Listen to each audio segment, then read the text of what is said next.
We're on the road to WrestleMania with only 6 days away, or not 6, 4 days away now, technically. And this show was okay, I guess. This is one of the worst built Manias probably ever. But this Mania could probably be a great Mania. But the shows leading up to it are absolute trash. I'm Boss6. I'm back to with another video.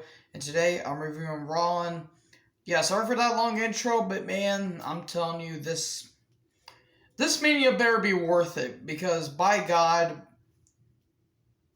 the build up to it has been absolutely terrible. Both Raw and SmackDown, and Mania's coming up, guys, and I'm not prepared for it, and frankly, I'm not that interested. Maybe beside a couple matches. Now, it might surprise me, because last time that there was a terrible built Mania a la 31, it turned out to be one of the best Manias of all time. Probably top 5 if you ask a few people. Not by yours truly, it'll be in my top 15 probably. But this Mania, not well built. The feuds that should have good storylines are terrible, and the ones that don't have, and the feuds that don't have a storyline are just made up on the fly. Let's get into this though. I will be making my Mania predictions probably after SmackDown, maybe, because in case they put on another match on there. But let's get into this review proper now, shall we? McIntyre in the ring. Recap of what happened last week. Of the whole beatdown and all that stuff with Baron Corbin coming in. Lashley comes down. Lashley, fantastic worker. Not good on the mic. Corbin shows up. And, going to talk about what's going to happen later on tonight between him and McIntyre in the main event. Oh boy. Also, sorry if I don't sound a little enthusiastic. It's because I have some stuff going on and, it's nothing terrible. I'm just going through a little bit, and, with family and all that stuff. And I'll just leave it at that. I'm not going to tell anybody what happened, but I'll get through it, and, through this whole year, it's been bizarre, to say the least, and, yeah, it's just bizarre to say, like, how crazy this year's been. I would say it's about as worse than last year, but hopefully it'll be better than last year. Anyways, we get a recap of Woods versus AJ, and, Amos or whatever, whatever he's being called now. The giant black guy, there he is. Recap of what happened, the DQ. New Day and Riddle are backstage. Why is Riddle? That's all I'm asking. Styles versus Woods. It went for about a minute. Kofi throws a microphone at Omos, and that made him pissed, and I couldn't stop laughing. That was actually hilarious. And no, that's not sarcasm. I actually was dying laughing, because Omos looked like his face looked like somebody took his money without him even knowing, or somebody was in the act of trying to steal his wallet, and he turned around at the last second, and the guy's like, oh dear. So yeah, that was funny. But Inside Cradle 1, 2, 3. Okay, Woods wins. Priest and Bad Bunny show up in a beautiful Bugatti, and unfortunately something bad happened to it. Strowman is here, and then he comes out to the ring. Recap of the whole Shane Braun feud. I don't care about this feud, and it is one of the best build-up, unfortunately, because at least they gave it time. And then Shane comes out, talking about their cage match at Mania. Like, the cage is there, but It's not used for some reason. And then I'm about to say Braxton. Jackson Riker and Elias come down. 2-1 handicap match. Okay, Braun won. Go. Woohoo! Go figure. Why wasn't the cage used? Like, why couldn't they just do a 2-1 handicap steel cage match? Like, why? What was the cage for?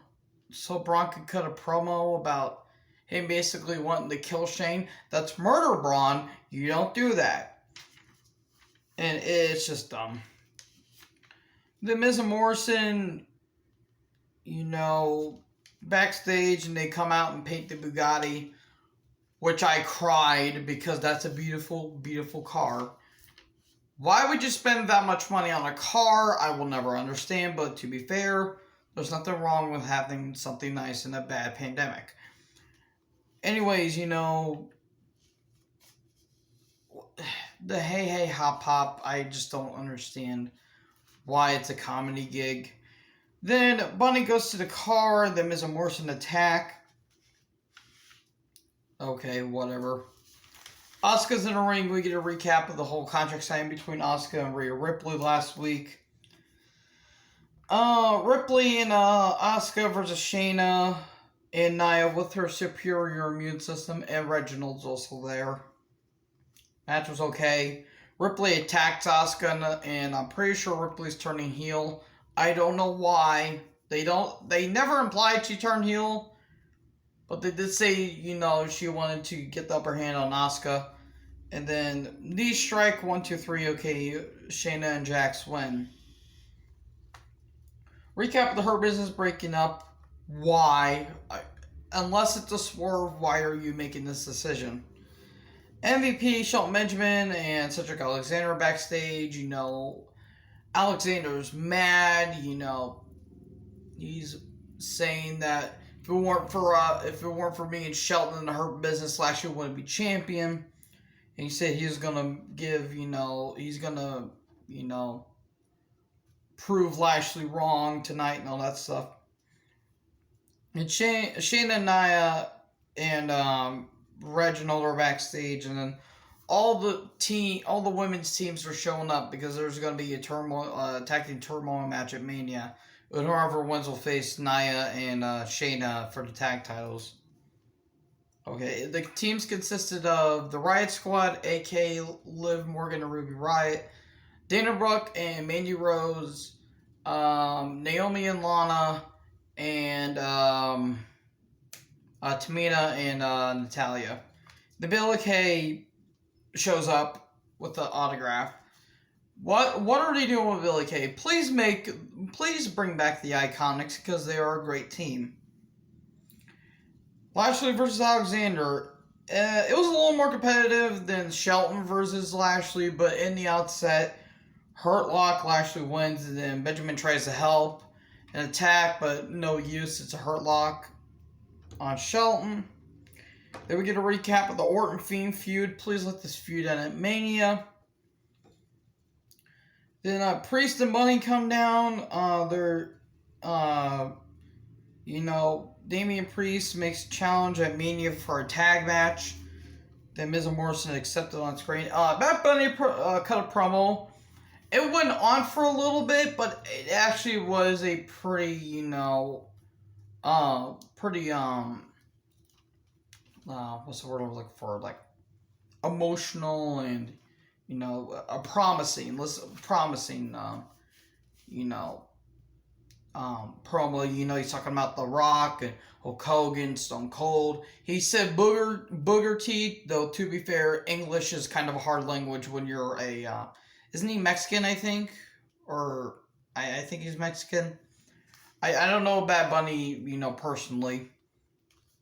But, language is a hard language.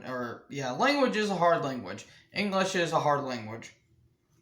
For those foreigners, and all that stuff, like, Asians. Anyways, I don't know where this is going, but passionate promo. That's what I was looking for. Passionate. I can't really think today because I haven't gotten sleep.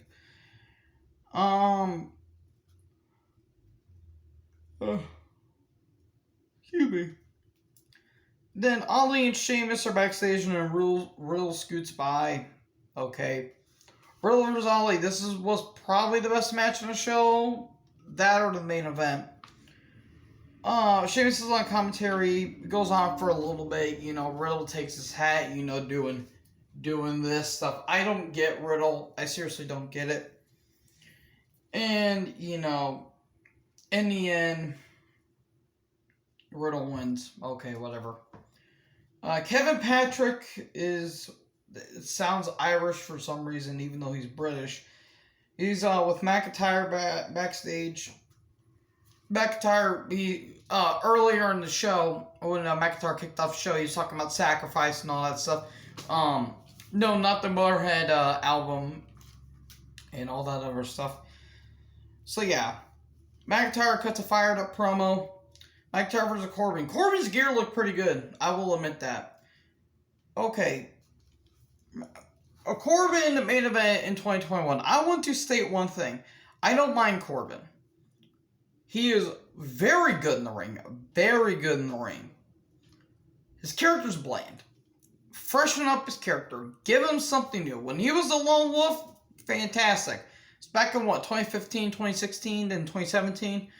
When he became Constable Corbin, that's when all of the charisma and character and all that stuff got sucked up through a vacuum cleaner and has not been released since.